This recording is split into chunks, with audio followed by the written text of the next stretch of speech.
một nơi nào đó ở Papua New Guinea. Rất ít ai biết đến. Nó nằm ở giữa rừng nguyên sinh. Có một hang động được mệnh danh là mẹ của các hang động. Đó là một thách thức cho vô số người yêu thích phiêu lưu. Tại thời điểm này, ở khoảng cách từ mặt đất, từ 2.000 mét sâu trong hang động, có một nhóm thám hiểm. Đang trong quá trình tìm hiểu hang động, Frank và đồng đội của anh ta đang cần nghỉ ngơi. Bởi vì cô ấy đã không nhìn thấy mặt trời trong 17 ngày. Họ vô cùng mệt mỏi. Nhưng Frank vẫn nhất quyết xuống nước. Vì vậy, họ nhanh chóng mặc đồ lặn và bắt đầu lặn. Và sau đó, họ đã đến một nơi, được gọi là miệng hẹp của quỷ. Frank tách một số viên đá nhỏ, tạo một khoảng trống chỉ cho phép cơ thể đi qua, xuất hiện trước mặt họ. Frank nhanh chóng tháo bình oxy dự phòng ra. Sau đó từ từ xuyên qua lỗ hổng. Jus là người tiếp theo. Nhưng thân thể cô ấy quá to, khiến cô bị mắc kẹt lại trong lỗ hổng. Jus lúc này rất hoảng loạn. Cô vội vàng kéo hết thiết bị trên người mình xuống. Sau một cuộc đấu tranh, cô thành công bước vào lỗ hổng. Và cảnh tượng trước mắt làm cô ngạc nhiên. Họ đã tìm thấy được một hang động khổng lồ dưới nước. Điều này có thể có nghĩa là hệ thống hang động hoàn toàn mới. Nhưng sự ngạc nhiên vẫn chưa tan. Thì thảm họa đã đến với họ. Khi họ chuẩn bị rời khỏi đó, Frank vô tình thấy một chuỗi bong bóng được phát ra từ ống thở của Jus. Ống thở của cô ấy đang có một vết nứt hở ra. Frank quá muộn để phản ứng. Ngay lập tức hệ thống ống thở bị bung ra. Jus đang gặp nguy hiểm bởi không có ống thở. Frank ngay lập tức đề xuất với Jus đề nghị cô đổi mặt nạ dưỡng khí. George trước màn hình giám sát trên bờ. Anh không hiểu Frank đang làm gì. Nhưng điều tồi tệ là bản năng sinh tồn của Frank sau khi trao đổi. Anh giữ lấy mặt nạ dưỡng khí và không chịu buông ra. Frank sớm đạt đến giới hạn của tình trạng thiếu oxy. Một cuộc tranh giành khốc liệt nhưng ngắn ngủi. Độ sâu dưới nước là áp suất cực cao. Ngay sau đó Jus bị sặc nước và chết. Mọi chuyện khá tồi tệ. Frank đem xác của Jus lên bờ. Joss, người luôn mâu thuẫn với cha mình. Anh nghĩ chính cha của mình đã giết Jus. Job, người biết rõ tình hình đến trấn an Joss. Anh giải thích cho Joss. Việc sử dụng chung oxy dưới nước rất nguy hiểm. Từ lúc Frank trao đổi mặt nạ dưỡng khí, đó là một lựa chọn đúng. Vì không tiếp xúc được với mặt đất, thằng con trai của Frank và 3 người đồng đội khác đi báo cáo thông tin lên mặt đất. Một số còn lại phải thu dọn đồ đạc và chuẩn bị sơ tán. Lúc này họ không biết, bên ngoài đã có sấm sét và mưa rất lớn. Đây là món đồ khi Frank đi thám hiểm ở châu Phi, được lấy từ răng của một con thú. Đó là món quà sinh nhật. Sau khi xoay, nó có thể trở thành một cây đèn pin nhỏ gọn. Đột nhiên họ nghe thấy một tiếng sấm. Họ vội vã đến một điểm để bộ liên lạc, ở trên vách đá. Cuối cùng, họ liên lạc được với trạm cơ sở trên mặt đất. Nhưng những người trên mặt đất nói với họ, ở trên này bão rất lớn. Nó đã trở thành một cơn bão nhiệt đới. Phải sơ tán ngay lập tức. Nhưng thiết bị ở đây chỉ có thể liên lạc với phía trên, không thể kết nối với bên dưới. Nước lũ bắt đầu chảy vào. Mọi thứ đã quá muộn rồi.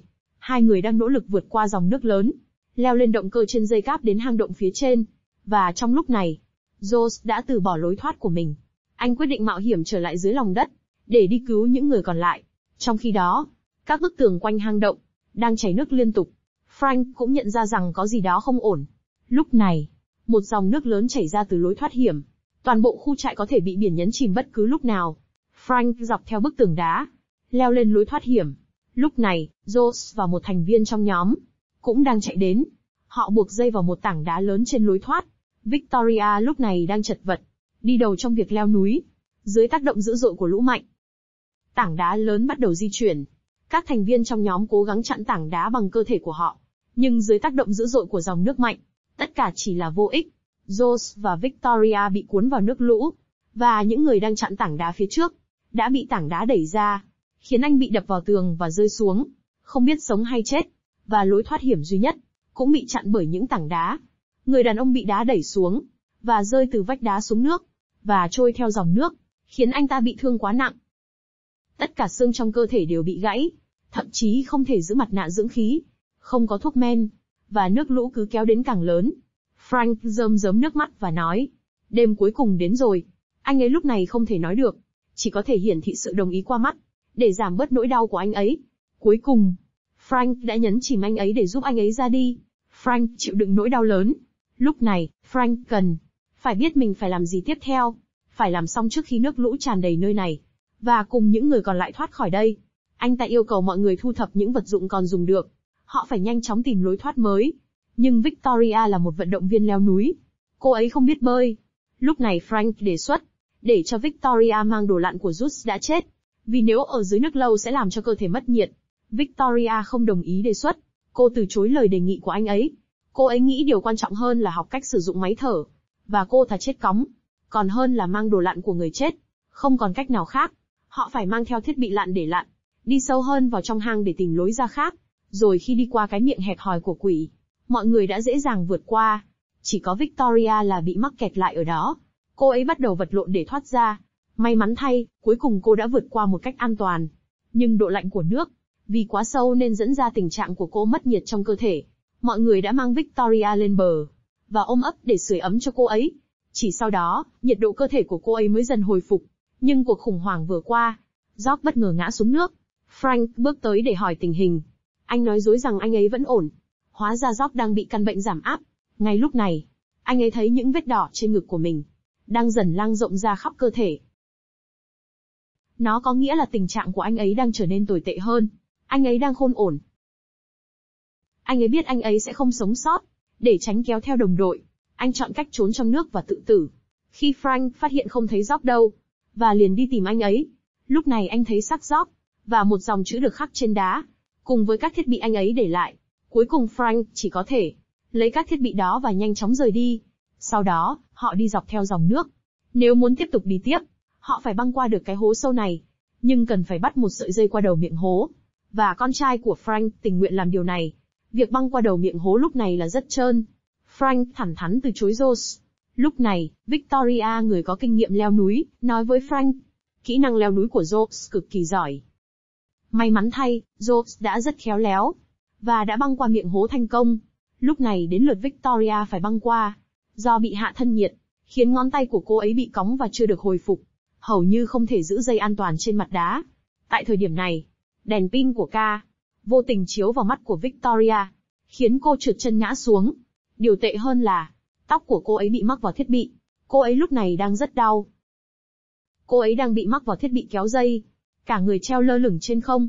Trọng lượng của toàn bộ cơ thể là trên mái tóc, khiến da đầu của cô ấy bắt đầu chảy máu. Tiếng kêu vang vọng khắp hang động. Cô ấy đau đớn đến mức rút dao ra, muốn cắt đi mái tóc của mình. Lúc này Frank đã thấy tình hình của Victoria. Anh hét lớn khuyên Victoria. Chúng tôi sẽ đến để giải cứu bạn. Dưới cơn đau dữ dội, Victoria đành phải quyết định cắt. Nhưng không ngờ là cô đã cắt nhầm sợi dây thừng, khiến cô bị rơi xuống vực nước, và không sống sót. Cùng với Victoria rơi xuống dưới, là có 3 thiết bị để lặn. Bây giờ chỉ còn 3 người trong hang, và bộ thiết bị lặn duy nhất. Frank không tuyệt vọng. Ông quyết định sử dụng luân phiên 3 người, cùng với ống thở cuối cùng. Nhưng anh không ngờ rằng, thế giới khắc nghiệt hơn môi trường khắc nghiệt. Một cái gì đó đáng sợ hơn. Đó là bản chất con người. K cùng với bộ đồ lặn cuối cùng của họ, và trốn thoát một mình. Frank ngay lập tức đuổi theo, nhưng không thể đuổi kịp hắn ta. Khi mọi việc đang diễn ra quá phức tạp, Frank luôn là người đầu tiên trong nhóm, đưa ra quyết định một cách bình tĩnh. Dù trải qua mọi khó khăn cũng không bao giờ bỏ cuộc. Tuy nhiên tại thời điểm này, anh ấy luôn cứng rắn có một chút nản lòng. Tinh thần của Frank dường như đã sụp đổ. Ngay khi Frank chuẩn bị bỏ cuộc, George tìm thấy một tia sáng của cuộc sống. Nó có nghĩa là hang động, có thể có một lối thoát khác. Họ đi theo hướng của những con rơi, không có dây thừng trên mặt đá ướt át, leo núi không vũ trang và không đồ bảo vệ. Cuối cùng họ đã tìm thấy một điều kỳ diệu, một lỗ hổng với ánh nắng chiếu vào. Đây là điều mà bao nhiêu ngày qua họ mới thấy lại ánh nắng mặt trời. Mặc dù đã tìm thấy lối thoát, nhưng họ không có thiết bị để leo lên. Hai cha con không thể trốn thoát, và họ sẽ đứng trước hai sự lựa chọn, dừng lại hoặc tiếp tục đi. Frank trao quyền lựa chọn cho George, và cuối cùng họ chọn đi tiếp. Lúc này Frank ngạc nhiên thích thú khi thấy thằng con trai của mình đã trưởng thành.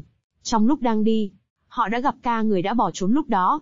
Anh ấy nói rằng anh ấy rất đói với máu đầy trên mặt. Hắn xin George đồ ăn. Trong đôi mắt lảo đảo và tàn ác của K, Frank lúc này không thể ngờ khi trước mặt mình là xác của Victoria.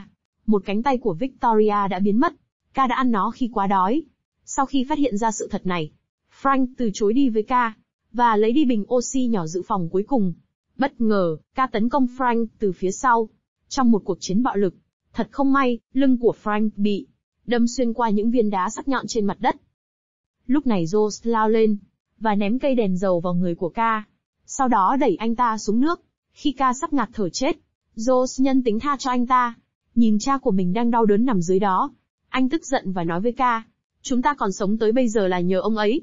Nếu anh còn dám bước đến tôi sẽ giết anh. Ca biết mình không thể đánh bại Joe. Thế là hắn một mình nhảy xuống nước tìm lối thoát.